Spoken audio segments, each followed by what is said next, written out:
that, yeah, the resting really seems to be like, I think a lot of people that I know push themselves too hard, and because we feel Yeah. like we have to, because Mhm. everything has just gotten so expensive, and Mhm. just all these like stressors and strains, and and so this is the thing now. I've had to, and I'm sort of dealing with the government now to try to figure out like disability stuff, because I'm like, I can't actually like work a traditional job anymore for a variety of reasons.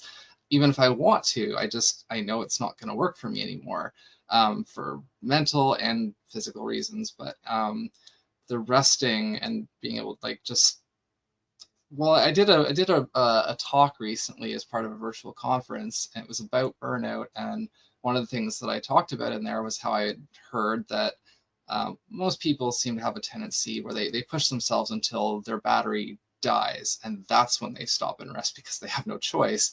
But if we like, the recommendation is to only like let yourself get about 50% roughly, 40 to 60%, and stop there and then recharge, because if you always go to zero, you're eventually not even going to be able to get back to 100 again.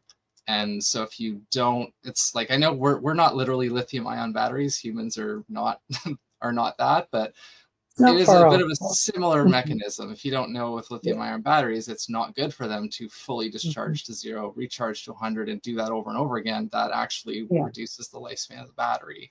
Um, so that's a similar kind of thing, and just that's not something I think humans intuitively think of. So I've had to retrain myself in terms of thinking about rest and pacing and listening to my body, because one of the other things you mentioned, I used to have this thing where I had this feeling, this sensation in my body, and I could tell like, oh, if I keep going, I'm eating into tomorrow's energy. And now it's at the point where I'm like, there is no eating into tomorrow's energy. It's like I will just crash. And so when I start to feel even remotely tired or fatigued, that's a red flag. And just whatever I'm doing, it's got to stop.